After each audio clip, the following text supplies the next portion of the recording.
Gabby Hoffman of Countercultured joins us on the program. Gabby, a big Andrew WK fan? I've seen him on Red Eye before, but I haven't followed his work closely. And good day to you. Good day to you as well. Appreciate you taking a break from fishing and writing and work. Join us on the program to discuss the campaign by Everytown, which I think could be boiled down to your daughter's an irresponsible drunk, so ban guns. Absolutely. That's the cornerstone of their latest misinformation campaign. Like anything that the anti-gun lobby espouses, anytime that they can find a way to disarm people or promote that set of principles at the expense of integrity, a woman's integrity especially, they do it. They don't care about making cheap shots. So that's what they've done in this latest campaign. Yeah, this is so there were a couple. One, there was a picture of what I presume to be a loaded pistol next to, all that you need for a good game of beer pong. And the idea being that, look, these people, if there's campus carry, Gabby, all these people are going to be mixing guns and alcohol, which doesn't currently happen with the concealed carry holders that we're talking about, right? I mean, they're all over the age of 21. If they want to if they want to break the law, they could walk into a restaurant or a bar with a gun. They could take a drink. Now, they'd be breaking the law, and they don't because they're responsible. Absolutely. I mean, the prerequisite or the law states whenever you apply for a permit that it's a felony charge if you're caught drinking and operating a firearm. That's a golden rule, and they continue to spout off this, well, it'll be more dangerous with guns on campus because of the prevalence of alcohol. That's complete hogwash. You're supposed to be sober when you're handling firearms, so that's completely thrown out the window. And the second point is that I believe John Lott's organization, the Crime Prevention Center, put out a statistic recently, at least last year, that schools with concealed carry laws have fewer to no reported incidences. So people who have concealed handgun permits are very responsible, especially those who are in college. So it's just a matter of spreading misinformation and trying to fearmonger among people who may be interested in taking up firearms. Yeah, the other tweet that got a lot of attention was a link to a Washington Post story that I talked about in our opening segment. The mom who was, her 17-year-old daughter had gone off to college, had lost one phone, had broken another phone, both in these drunken instances. Gabby, my first thought upon reading this was, why are you more concerned about the prospect of campus carry?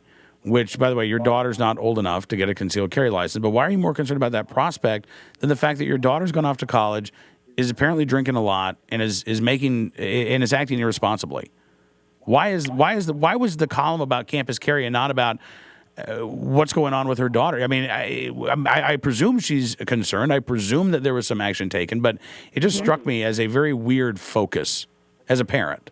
Yeah, absolutely. I mean, I'm a college graduate. My parents taught me to be personally responsible with decisions I made in college, and I never tried to do dangerous behavior. I mean, to each their own. Everyone's allowed to do whatever they want to do. But I think she was using campus carry as a scapegoat, probably to mask off failed parenting. Because if you're concerned about your daughter being irresponsible, perhaps you should discipline her more or talk to her more about not behaving like an idiot. If you're using campus carry and responsible behavior to probably mask off certain insecurities she may have, I'm not sure. I don't know who this lady is, but perhaps she should re-examine her parenting style if she's worried about responsible young people trying to take matters into their own hand to prevent sexual assault and other related crimes on campus. Because, and here's the thing. I mean, just from a parental standpoint, even if campus carry becomes the law of the land, this student, I think, is far less likely to find herself in a position where she's in possession of a gun while she's been drinking than she is to be in a position where she's in a car with somebody who's been drinking, or she's behind the wheel of a car with somebody who's been drinking. Again, this is a theoretical discussion right now as far as campus carry goes, but I guarantee you that this woman's daughter is around a vehicle where alcohol is involved. And why has that not been brought up? And again, why does that conversation not translate? As you say, why does it not come back to personal responsibility and the fact that we are talking about adults here? Well, the left, and especially the anti-gun lobby, look to find scapegoats, whether it's a gun or something related to personal defense. They don't go after cell phones, which can arguably cause problems if you're handling that while driving, or a car itself. A vehicle is far more of a killer machine. I think there are more reported incidences and fatalities related to drunk driving or car crashes. I mean, inanimate objects cause harm all the time, but that's facilitated by the actions of irresponsible people, and people are sidestepping the people who are at fault for perpetrating crimes. They're not addressing proper discipline or advocating for personal responsibility whatsoever. They just want to find a scapegoat, and trying to fearmonger and do that is more dangerous than actually handling firearms in itself. So they're trying to create this aura of fear when they shouldn't, when the behavior associated with responsible firearm use is quite the opposite. Talking with Gabby Hoffman of Countercultured. And it's interesting, Gabby, because we're also seeing some professors speak out, and their argument. It strikes me that it's really diametrically opposed to how they talk about college students in other ways. I mean, they talk about this being a bastion of free speech, these college campuses now. The last place where you can have an unfettered exchange of ideas, and passions will run high sometimes, and they're afraid that these students will just take out a gun and shoot somebody. I'm looking at a piece here from the Valley News, a professor in Texas. Will some young gun-carrying dude, though nearly all be males, be distracted by the fantasies of power that a gun bestows? Will he assume that his ideas are more valid because he imagines that he's protecting the rest of us? Will unarmed students be reluctant to challenge the ideas of the armed? Will they feel less inclined to express positions that differ from those of students with weapons? These are... It strikes me again, we're talking about a concealed carry law, Gabby. Why is any of this going to come up? It's just a figment of their imagination. A lot of crazy ideas are spouted off at universities. I graduated from the University of California system, where I had openly Marxist professors. You go to any campus. I work with college students all the time. I hear some of the crazy stories that emanate from their respective universities. It's bizarre. It's entirely one-sided. Free speech is free speech to a certain extent. I mean, the higher-ups, bureaucrats, administrators dictate what is free speech, and they'll restrict anyone's right to promote safe, responsible gun use through concealed carry.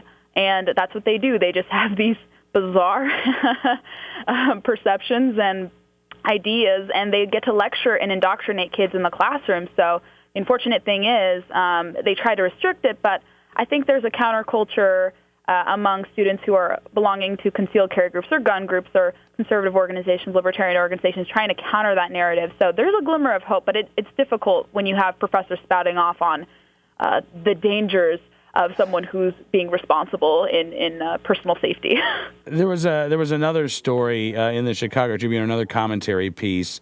Guns in the classroom, not in my classroom.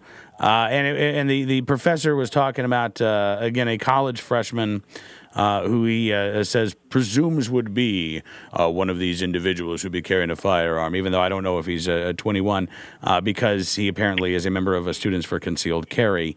And this college professor says, well, this young man, he's excitable, Gabby. He's passionate. Sometimes he talks when he shouldn't talk, and I'm really afraid that if we had campus carry, apparently that's a trigger, right? If someone talks in class, gee, many Christmas. I mean, they must have murderous intent.